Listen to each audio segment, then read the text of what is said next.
Hi hello ನಮಸ್ಕಾರ welcome back to S study material YouTube channel. Students, P U result ಅಂತೂ announce ಆಯಿತು. So ಯಾರೆಲ್ಲ ಚೆನ್ನಾಗಿ study ಮಾಡಿ ಒಳ್ಳೆಯ ಉತ್ತಮವಾದಂಥ ಅಂಕಗಳನ್ನ ಗಳಿಸ್ಕೊಂಡಿದ್ದೀರಾ ಅವರೆಲ್ಲರಿಗೂ ಕೂಡ ಕಂಗ್ರ್ಯಾಚುಲೇಷನ್ಸ್ ಅಂತ ಹೇಳ್ತಾ ಇದ್ದೀನಿ. ಹಾಗೆ ಕಡಿಮೆ ಅಂಕ ಗಳಿಸಿರುವಂಥ ವಿದ್ಯಾರ್ಥಿಗಳಿಗೂ ಕೂಡ ಯಾರೂ ಭಯಪಡುವಂಥ ಅವಶ್ಯಕತೆ ಇಲ್ಲ, ಹತಾಶೆ ಆಗುವಂಥ ಅವಶ್ಯಕತೆ ಅಂತೂ ಮೊದಲೇ ಇಲ್ಲ.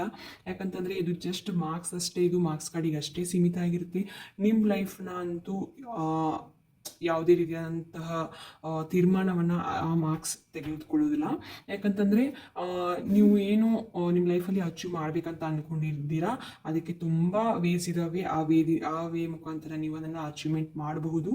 ಹಾಗೆ ಎಕ್ಸಾಮ್ ರಿಸಲ್ಟ್ ಅನೌನ್ಸ್ಮೆಂಟ್ ಆಗಿದೆ. ಸೊ ನೆಕ್ಸ್ಟ್ ಏನು ಒಳ್ಳೆ ರಿಸಲ್ಟ್ ತಗೊಂಡಿರುವ ವಿದ್ಯಾರ್ಥಿಗಳು ಈಗಾಗಲೇ KCETಗೂ ಕೂಡ ಎಲ್ಲ ಪ್ರಿಪ್ರೇಷನನ್ನು ಮಾಡ್ತಿರ್ತೀರಾ. ಸೊ ನನಗೆ ಕಡಿಮೆ ಅಂಕ ಬಂದಿದೆ, ಹಾಗೆ ನಾನು ಅಂದ್ಕೊಂಡಿರುವಂತಹ ಪರ್ಸೆಂಟೇಜನ್ನು ನಾನು ಮಾಡೋಕ್ಕೆ ಆಗಲಿಲ್ಲ ಮ್ಯಾಮ್ ಅಂತ ತುಂಬ ಜನ ಒಂದು ಮೆಸೇಜ್ ಹಾಕ್ತಾ ಇದ್ದೀರಾ ನನಗೆ.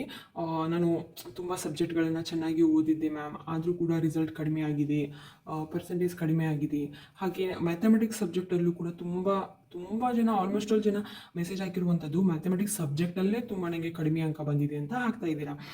ಸೊ ಯಾಕೆ ಕಡಿಮೆ ಬಂತು ನನಗೆ, ನಾನು ಚೆನ್ನಾಗಿ ಬರೆದಿದ್ದೆ ಅಂತ ಅಂತಿದ್ದೀರಾ. ತಪ್ಪ ಆಗಿರುತ್ತೆ. ಯಾಕಂತಂದರೆ ಇಲ್ಲಿ ನೀವು ಮ್ಯಾಥಮೆಟಿಕ್ಸ್ ಅನ್ನುವಂಥ ಸಬ್ಜೆಕ್ಟೇ ಹಾಗೆ ಇದೆ. ನಾವು ಅಂದ್ಕೊಳ್ಳೋದಕ್ಕೆ ಆಗಲ್ಲ ಆ ಒಂದು ಸಬ್ಜೆಕ್ಟಲ್ಲಿ ನಾವು ಉತ್ತಮವಾದಂಥ ಅಂಕಗಳನ್ನು ಗಳಿಸ್ತೀವಿ. ನಂಗೆ ಪರ್ಫೆಕ್ಟಾಗಿ ನನಗೆ ಇಷ್ಟೇ ಬರುತ್ತೆ, ನನಗೆ ಈ ಒಂದು ಪ್ರಾಬ್ಲಮಲ್ಲಿ ನನಗೆ ಔಟ್ ಆಫ್ ಔಟ್ ಬಂದೇ ಬರುತ್ತೆ ಅಂತ ನಾವು ಗೆಸ್ ಮಾಡೋದಕ್ಕಂತೂ ಆಗೋದೇ ಇಲ್ಲ. ಯಾಕಂತಂದರೆ ಒಂದು ಪ್ರಾಪರ್ ಆದಂಥ ಆನ್ಸರನ್ನು ಬರೆದಿರಲ್ಲ, ಹಾಗೆ ಯಾವುದಾದ್ರೂ ಒಂದು ಸ್ಟೆಪ್ ಮಿಸ್ ಆಗಿರುತ್ತೆ, ಮತ್ತೇನೋ ಒಂದು ಸಣ್ಣ ಪುಟ್ಟ ಪ್ರಾಬ್ಲಮ್ ಅಂತೂ ಆಗಿರುತ್ತೆ. ಹಾಗೆ ವ್ಯಾಲ್ಯೂಯೇಷನ್ ಮಾಡೋರು ಕೂಡ ಮ್ಯಾಥಮೆಟಿಕ್ಸ್ ಒಂದು ಸಬ್ಜೆಕ್ಟನ್ನ ತುಂಬ ಒಂದು ಸುದೀರ್ಘವಾಗಿ ಅದನ್ನೆಲ್ಲ ಪ್ರಾಬ್ಲಮ್ಸನ್ನು ಸ್ಟೆಪ್ ಬೈ ಸ್ಟೆಪ್ ಎಲ್ಲವನ್ನು ನೋಡಿ ನಿಮಗೆ ವ್ಯಾಲ್ಯೂಯೇಟ್ ಮಾಡಿ ನಿಮಗೆ ಮಾರ್ಕ್ಸ್ ಕೊಟ್ಟಿರ್ತಾರೆ. ಓಕೆ, ನಿಮ್ಗೆ ಅಷ್ಟು ಮೀರಿ ಇಲ್ಲ ನನಗೆ ಬರಬೇಕಿತ್ತು, ಜಸ್ಟ್ ನಾನು ಪಾಸ್ ಆಗಿದ್ದೀನಿ, ಜಸ್ಟ್ 27 ಬಿದ್ದಿದೆ, 30 ಬಿದ್ದಿದೆ, 35 ಬಿದ್ದಿದೆ, ಇಲ್ಲ ನನಗೆ 60 ಬರಬೇಕಿತ್ತು, 70 ಬರಬೇಕಿತ್ತು, ಈ ಥರ ನಿಮಗೆ ಅನಿಸಿದ್ರೆ ನೀವು ಏನು ಮಾಡಬೇಕು ಅಂತ ನಾವೊಂದು ಇವತ್ತಿನ ವಿಡಿಯೋದಲ್ಲಿ ತುಂಬ ದೀರ್ಘವಾಗಿ ಹೇಳಿದ್ದೀನಿ. ಸ್ಟೆಪ್ ಬೈ ಸ್ಟೆಪ್ ಎಲ್ಲವನ್ನು ಕೂಡ ಹೇಳಿದ್ದೀನಿ, ಎಲ್ಲವನ್ನು ವಿತ್ ಎಕ್ಸ್ಪ್ಲನೇಷನ್ ಮುಖಾಂತರ ಹೇಳಿದ್ದೀನಿ. ಯಾರೂ ವಿಡಿಯೋನ ಸ್ಕಿಪ್ ಮಾಡಬೇಡಿ. ನೆಕ್ಸ್ಟ್ ನಾನು ಏನು ಮಾಡಬೇಕು, ನನಗೆ ಕಡಿಮೆ ಅಂಕ ಬಂದಿದೆ ಆದರೆ ಇನ್ನೂ ಬರಬೇಕಿತ್ತು ಅನ್ನೋರು ಏನು ಮಾಡಬೇಕು ಅಂತ ಹೇಳಿದ್ದೀನಿ. ಸೊ ವಿಡಿಯೋನ ಸ್ಕಿಪ್ ಮಾಡಿದೆ ಎಲ್ಲರೂ ಎಂಡ್ವರೆಗೂ ನೋಡಿ. ಮೊದಲಿಗೆ ನಮಗೆ ಬರೋದು ಯಾವುದಂದರೆ ಆಪ್ಷನ್ಸ್, ಅಂದರೆ ಒಂದು ರಿವ್ಯಾಲ್ಯೂಯೇಷನ್ ಆಪ್ಷನ್ನು, ಇನ್ನೊಂದು ಸ್ಕ್ಯಾನ್ ಕಾಪಿ ಆ್ಯಂಡ್ ಎಕ್ಸಾಮ್ 2. ಅಂದರೆ ಇದಾದಮೇಲೆ ನೆಕ್ಸ್ಟ್ ಎಕ್ಸಾಮ್ 3ನೂ ಬರುತ್ತೆ, ಅದನ್ನು ಆಮೇಲೆ ಹೇಳ್ತೀನಂತೆ. ಸೊ ನೋಡಿ, ಇವಾಗ ರಿವ್ಯಾಲ್ಯೂಯೇಷನ್ ಈಗ ಎಲ್ಲರೂ ತಲೆಯಲ್ಲಿ ಬರೋದು ಒಂದೇ. ನಾನು ಎಲ್ಲವನ್ನೂ ಕೂಡ ನಾನು ಆನ್ಸರ್ ಮಾಡಿದ್ದೆ, ಆದರೆ ನನಗೆ ನಾನು ಅಂದ್ಕೊಂಡಿರುವಂತಹ ಅಂಕಗಳು ನನಗೆ ಬಂದಿಲ್ಲ ಅಂತ ಅನ್ನೋರು ಏನು ಮಾಡ್ತಾರೆ, ರಿವ್ಯಾಲ್ಯೂಯೇಷನ್ಗೆ ಅಪ್ಲೈ ಮಾಡ್ತಾರೆ.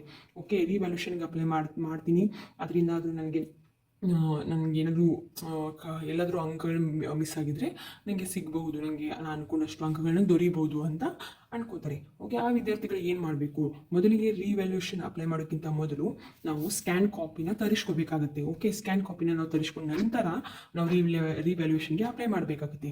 ಓಕೆ, ಸ್ಕ್ಯಾನ್ ಕಾಪಿ ಬಗ್ಗೆ ತಿಳ್ಕೊಳ್ಳೋಣ. ಈಗ ಸ್ಕ್ಯಾನ್ ಪ್ರತಿ ಅಂತಂದರೆ ಏನಂದರೆ, ನಿಮ್ಮ ಒಂದು ಏನು ಆನ್ಸರ್ ಶೀಟ್ ಇರುತ್ತಲ್ಲ ಅದರದ್ದು ಒಂದು ಜೆರಾಕ್ಸ್ ಕಾಪಿನ ಅವರು ಕಳಿಸ್ಕೊಡ್ತಾರೆ. ಆ ಒಂದು ಸ್ಕ್ಯಾನ್ ಕಾಪಿಗೆ ನೀವು ಅರ್ಜಿ ಸಲ್ಲಿಸೋಕ್ಕೆ ಪರ್ ಸಬ್ಜೆಕ್ಟ್ ನೀವು 530 ರೂಪೀಸನ್ನು ನೀವು ಇಲ್ಲಿ ಕಟ್ಟಬೇಕಾಗುತ್ತೆ ಒಂದು ಪ್ರತಿ ವಿಷಯಕ್ಕೆ. ಓಕೆ, ಮರು ಮೌಲ್ಯಮಾಪನಕ್ಕಾಗಿ ಅರ್ಜಿ ಸಲ್ಲಿಸೋದಕ್ಕೆ ಅಂದರೆ ನಿಮಗೆ ರಿವ್ಯಾಲ್ಯೂಯೇಷನ್ಗೆ ನಿಮಗೆ 1670 ರೂಪಾಯಿಗಳಿರುತ್ತೆ. ಸ್ಕ್ಯಾನ್ ಪ್ರತಿಗೆ ನಿಮಗೆ 530 ರೂಪಾಯಿಗಳಿರುತ್ತೆ. ಫಸ್ಟು ಸ್ಕ್ಯಾನ್ ಕಾಪಿನ ನೀವು ತರಿಸ್ಕೋಬೇಕು, ತದನಂತರ ಮರು ಮೌಲ್ಯಮಾಪನಕ್ಕಾಗಿ ನೀವು ಅರ್ಜಿನ ಸಲ್ಲಿಸಬೇಕಾಗುತ್ತೆ. ಇದು ಕೂಡ ಪರ್ ಸಬ್ಜೆಕ್ಟ್ಗೆ ನಿಮಗೆ 1670 ರೂಪೀಸ್ ಇರುತ್ತೆ, 1670 ರೂಪೀಸ್. ಓಕೆ, ಅಂಕಗಳ ಮರು ಎಣಿಕೆಗಾಗಿ ಯಾವುದೇ ರೀತಿಯಂಥ ಶುಲ್ಕಗಳು ಇರೋದಿಲ್ಲ. ಇದು ಏನಾಯಿತು ನಿಮಗೆ ಪರ್ ಸಬ್ಜೆಕ್ಟಿಗೆ ಎಷ್ಟು ಅಮೌಂಟ್ ಅಂತ ಆಯಿತು. ಇವಾಗ ನಿಮಗೆ ಯಾವ ಒಂದು ಡೇಟ್ಗೆ ನೀವು ಅರ್ಜಿ ಸಲ್ಲಿಸಬೇಕು ಸ್ಕ್ಯಾನ್ ಕಾಪಿಗಾಗಿ ಅಂತ ಅಂದರೆ, ಸ್ಕ್ಯಾನ್ ಕಾಪಿಗೆ ನೀವು ಅರ್ಜಿ ಸಲ್ಲಿಸುವಂಥ ದಿನಾಂಕ ಇದೇ ತಿಂಗಳು ಏಪ್ರಿಲ್ 8ರಿಂದ 13ನೇ ತಾರೀಕಿನವರೆಗೂ ನಿಮಗೆ ಏನಿರುತ್ತೆ ಅವಕಾಶ ಇರುತ್ತೆ ಸ್ಕ್ಯಾನ್ ಪ್ರತಿಗೆ ಅರ್ಜಿ ಸಲ್ಲಿಸೋದಕ್ಕೆ ನಿಮಗೆ. ಹಾಗೆ ಅದನ್ನು ಡೌನ್ಲೋಡ್ ಮಾಡಿಕೊಳ್ಳೋದಕ್ಕೂ ಕೂಡ ನಿಮಗೆ ಇಲ್ಲಿ 12ನೇ ತಾರೀಕಿಂದ 16ನೇ ತಾರೀಕಿನವರೆಗೂ ಕೂಡ ನಿಮಗೆ ಸಮಯವನ್ನು ಅವರು ಕೊಡ್ತಾರೆ. ಓಕೆ, ಆ ಒಂದು ಸಮಯದಲ್ಲಿ ಅವಧಿಯಲ್ಲಿ ನೀವು ಆ ಸ್ಕ್ಯಾನ್ ಪ್ರತಿನ ಡೌನ್ಲೋಡ್ ಮಾಡ್ಕೊಳ್ಬೇಕಾಗುತ್ತೆ. ಹಾಗೆ ನೀವು ಸ್ಕ್ಯಾನ್ ಪ್ರತಿಯನ್ನು ತೆಗೆದುಕೊಂಡವರಿಗೆ ಮಾತ್ರ ಏನಿರುತ್ತೆ, ನಾನು ಈಗಾಗಲೇ ಹೇಳಿದಾಗೆ ರಿವ್ಯಾಲ್ಯೂಷನ್ಗೆ ಅರ್ಜಿ ಸಲ್ಲಿಸೋದಕ್ಕೆ ಅವಕಾಶ ಇರುತ್ತೆ. ಅದು ಕೂಡ ಈ ಒಂದು ಡೇಟ್ ಒಳಗೆ ನೀವು ಮಾಡಬೇಕಾಗುತ್ತೆ. ಓಕೆ, ಹಾಗಾದರೆ ಈಗ ಸ್ಕ್ಯಾನ್ ಕಾಪಿನ ನಾವು ಯಾವುದ್ರ ಮುಖಾಂತರ ನಾವು ತೆಗೆದುಕೊಳ್ಬೇಕು ಅಂತಂದರೆ, ಇಲ್ಲಿ ಒಂದು ನಾನು ವೆಬ್ಸೈಟನ್ನು ಹೇಳಿದ್ದೀನಿ. ಈ ಒಂದು ವೆಬ್ಸೈಟಲ್ಲಿ ನೀವು ಹೋಗಿ ಹೋಮ್ ಪೇಜಲ್ಲಿ ಅಪ್ಲಿಕೇಶನ್ ಫಾರ್ ಫೋಟೋ ಕಾಪಿ ಆಗಿರ್ಬೋದು, ರಿವ್ಯಾಲ್ಯೂಷನ್ ಆಗಿರ್ಬೋದು, ರೀಟೋಟಲಿಂಗ್ ಆಗಿರ್ಬೋದು, ಈಗ ನೀವು ಫೋಟೋ ಕಾಪಿನ ತಗೋಬೇಕಾಗಿರುತ್ತೆ ಅಂದರೆ ಒಂದು ವೆಬ್ಸೈಟಲ್ಲೇ ಹೋಗಿ ಅದ್ರ ಮೇಲೆ ಕ್ಲಿಕ್ ಮಾಡಿದರೆ ನಿಮಗೆ ಅದರಲ್ಲಿ ನೀವು ಅದನ್ನು ಅರ್ಜಿನ ಹಾಕ್ಬೋದು. ಓಕೆ, ಈ ಒಂದು ಕೆಳಗೆ ಕೊಟ್ಟಿರುವಂಥ ಈ ಒಂದು ವೆಬ್ಸೈಟನ್ನು ನೀವು ನೋಟ್ ಮಾಡಿ ಇಟ್ಕೊಳ್ಳಿ. ಈ ಒಂದು ವೆಬ್ಸೈಟ್ಗೆ ಹೋಗಿ ನೀವು ಸ್ಕ್ಯಾನ್ ಕಾಪಿನ ತರಿಸ್ಕೋಬೇಕಾಗುತ್ತೆ. ನೋಡಿ, ರಿವ್ಯಾಲ್ಯೂಷನ್ಗೆ ಅಪ್ಲೈ ಮಾಡೋದಕ್ಕಿಂತ ಮೊದಲು ನೀವು ಸ್ಕ್ಯಾನ್ ಕಾಪಿನ ತರಿಸ್ಕೊಂಡಿರ್ತೀರಲ್ವಾ, ಸೊ ಆ ಒಂದು ಸ್ಕ್ಯಾನ್ ಕಾಪಿನ ನೀವು ಯಾವುದಾದ್ರೂ ಟೀಚರ್ಸ್ ಕಡೆಯಿಂದ ಅಥವಾ ನಿಮ್ಮ ಕಾಲೇಜಲ್ಲಿರುವ ಲೆಕ್ಚರ್ಸ್ ಕಡೆಯಿಂದ ನೀವು ಅದನ್ನು ಪರಿಶೀಲಿಸಬಹುದು. ಅಂದರೆ ನಿಮಗೆ ನೀವೇ ಪರಿಶೀಲಿಸೋದಕ್ಕಿಂತ ಲೆಕ್ಚರ್ಗಳು ಏನು ಮಾಡಿದರೆ, ಲೆಕ್ಚರ್ಗಳು ಅದನ್ನು ಪರಿಶೀಲಿಸಿದರೆ ಅವ್ರಿಗೆ ಗೊತ್ತಿರುತ್ತೆ ಎಲ್ಲಿ ಮಾರ್ಕ್ಸ್ ಬರುತ್ತೆ, ಎಲ್ಲಿ ಮಾರ್ಕ್ಸ್ ಕಟ್ ಆಗುತ್ತೆ ಅಂತ ಅವ್ರಿಗೆ ಪರ್ಫೆಕ್ಟಾಗಿ ಗೊತ್ತಿರುತ್ತೆ. ಸೊ ಮಕ್ಕಳೇ, ನೀವು ನಿಮ್ಮ ಲೆಕ್ಚರ್ ಕೈಗಳಲ್ಲಿ ಕೊಟ್ಟು ಅದನ್ನು ನೀವು ಪರಿಶೀಲಿಸಬಹುದು, ಅಂದರೆ ವ್ಯಾಲ್ಯೂಯೇಷನ್ ಮಾಡಿಸ್ಬೋದು. ತದನಂತರ ನಿಮಗೆ ಮಾರ್ಕ್ಸ್ ಬರುತ್ತೆ. 1, 2, 3 ಮಾರ್ಕ್ಸ್ ಬರೋದಾದರೆ ಮಕ್ಕಳು ದಯವಿಟ್ಟು ಅದನ್ನು ರಿವ್ಯಾಲ್ಯೂಷನ್ಗೆ ಹಾಕೋದಕ್ಕೆ ಹೋಗಬೇಡಿ. ನಿಮಗೆ ಏನಂತಂದರೆ ಒಂದು 9 ಮಾರ್ಕ್ಸು ಆರ್ 10 ಅಬೋವ್ ನಿಮಗೆ ಬರ್ತಿದ್ರೆ ಮಾರ್ಕ್ಸ್ ಮಾತ್ರ ನೀವು ರಿವ್ಯಾಲ್ಯೂಷನ್ಗೆ ಅಪ್ಲೈ ಮಾಡಬೇಕಾಗುತ್ತೆ. ಇಲ್ಲ ಅಂದರೆ ಬಿಲೋ 8 ಮಾರ್ಕ್ಸ್ ಬರ್ತಿದ್ರೆ ನಿಮಗೆ ಅಪ್ಲೈ ಮಾಡೋದಕ್ಕೆ ಹೋಗಬೇಡಿ. ಯಾಕಂತ ಅಂದರೆ 1, 2, 3 ಮಾರ್ಕ್ಸ್ಗಾಗಿ ನೀವು ಅಪ್ಲೈ ಮಾಡಿದರೆ ನಿಮಗೆ ಅವರು ನೀಡಿರುವಂಥ ಮಾರ್ಕ್ಸ್ಗಳು ಕೂಡ ಕಟ್ಟಾಗುವಂತಹ ಸಾಧ್ಯತೆ ಇರುತ್ತೆ. ಅದಕ್ಕೋಸ್ಕರ ಮಾರ್ಕ್ಸ್ನ ನೋಡಿ ಕ್ಯಾಲ್ಕುಲೇಷನ್ ಮಾಡಿ, ಇಲ್ಲ ನಂಗೆ ಬರುತ್ತೆ ಒಂದು 6, 7 ಆಗಿರ್ಬೋದು, 8 ಆಗಿರ್ಬೋದು, 9 ಈ ಥರ ಮಾರ್ಕ್ಸ್ ಬರುತ್ತೆ ಅನ್ನೋದಾದರೆ ನೀವು ಅಪ್ಲೈ ಮಾಡ್ಬೋದು. ಹಾಗೆ ಒಂದು ನೆನಪಲ್ಲಿ ಇಟ್ಕೊಳ್ಳಿ, ಈಗ 2-3 ಮಾರ್ಕ್ಸ್ ಬರುತ್ತೆ, ಇಲ್ಲ ನನಗೆ 27 ಬಿದ್ದಿದೆ, ಇನ್ನೂ ಬರುತ್ತೆ 29 30 ಮಾರ್ಕ್ಸ್ ಬೀಳ್ಬೋದು ಅಂತ ಅನ್ನೋರು ನೀವು ಅಪ್ಲೈ ಮಾಡೋದಕ್ಕೆ ಹೋಗಬೇಡಿ. ಯಾಕಂತ ಅಂದರೆ ಸುಮ್ಮನೆ ವೇಸ್ಟ್, ಅದು ಟೈಮ್ ವೇಸ್ಟು. ಆದರೆ ಅದಕ್ಕಿಂತ ಬೆಸ್ಟ್ ಅಂದರೆ ನಾನು ಏನು ಹೇಳ್ತೀನಿ ಅಂದರೆ, ಒಂದು ಸ್ಟ್ರಾಟಜಿನ ಮಾಡಿ. ಎಕ್ಸಾಮ್ 2ನ ನೀವು ಅಟೆಂಪ್ಟ್ ಮಾಡಿದರೆ ನಿಮಗೆ ಉತ್ತಮವಾದಂಥ ಅಂಕಗಳನ್ನು ಗಳಿಸ್ಬೋದು. ಈ ಸುಮ್ಮನೆ ಅದನ್ನು ಸ್ಕ್ಯಾನ್ ಕಾಪಿ ತರಿಸೋದಕ್ಕೂ ದುಡ್ಡು ವೇಸ್ಟು, ಹಾಗೆ ರಿವ್ಯಾಲ್ಯೂಷನ್ ಮಾಡೋದಕ್ಕೂ ಕೂಡ ದುಡ್ಡು ವೇಸ್ಟು. ಆದರೂ ದುಡ್ಡು ಖರ್ಚಾಗಲಿ, ಆದರೂ ಕೂಡ ಮಾರ್ಕ್ಸ್ ಬರಬೇಕು. ಮಾರ್ಕ್ಸ್ ಬಂದಿಲ್ಲ ಅಂತ ಅಂದರೆ ಸ್ಯಾಟಿಸ್ಫ್ಯಾಕ್ಷನ್ ಇರೋದಿಲ್ಲ. ಸೊ ಅದಕ್ಕೋಸ್ಕರ ನೀವು ಎಕ್ಸಾಮ್ 2ನ ಅಟೆಂಪ್ಟ್ ಮಾಡಿ, ಅದರಲ್ಲಿ ನೀವು ಅನ್ಕೊಂಡಷ್ಟು ಮಾರ್ಕ್ಸ್ಗಳನ್ನು ನೀವು ಗಳಿಸ್ಬೋದು ಮಕ್ಕಳೇ. ಅದಾದಮೇಲೆ ಎಕ್ಸಾಮ್ 2ದಲ್ಲೂ ಕೂಡ ನಿಮಗೆ ಒಳ್ಳೆಯ ಅಂಕಗಳು ಬರಲಿಲ್ವಾ, ಓಕೆ, ನೆಕ್ಸ್ಟ್ ಎಕ್ಸಾಮ್ 3ನ ಅಟೆಂಪ್ಟ್ ಮಾಡಿ. ಅದು ಒಂದು ಆಪ್ಷನ್ ಇದೆ ಅಲ್ವಾ. ಸೊ ಎಲ್ಲ ಒಂದು ಆಪ್ಷನ್ ಇರುವಾಗಲೂ ಕೂಡ ನೀವು ಒಂದು ಟೈಮ್ ವೇಸ್ಟನ್ನು ಮಾಡೋದಕ್ಕೆ ಹೋಗಬೇಡಿ. ಹಾಗೆ ಇನ್ನೊಂದು ಸಲಹೆ ಏನಂತ ಅಂದರೆ, ಎಕ್ಸಾಮ್ ಈಗ ಯಾರು 60-70 ಮಾರ್ಕ್ಸ್ ತೆಗೆದಿದ್ದೀರಾ, ಇಲ್ಲ ನನಗೆ 80 ಬರಬೇಕು, 80+ ಬರಬೇಕು ಅಂತ ಅನ್ನೋರು ಯಾರು ಕೂಡ ರಿವ್ಯಾಲ್ಯೂಷನ್ಗೆ ಹಾಕೋದಕ್ಕೆ ಹೋಗಬೇಡಿ. ನಿಮಗೆ ಈಗಾಗಲೇ ಮಾರ್ಕ್ಸ್ ಬಂದಿರುತ್ತೆ, ಅವೆಲ್ಲ ಚೆನ್ನಾಗಿ ರಿವ್ಯಾಲ್ಯೂಟೆಡ್ ಮಾಡಿ ನಿಮಗೆ ಮಾರ್ಕ್ಸ್ ಕೊಟ್ಟಿರ್ತಾರೆ. ಹಾಗೆ ನೀವು KCET ಮೇಲೆ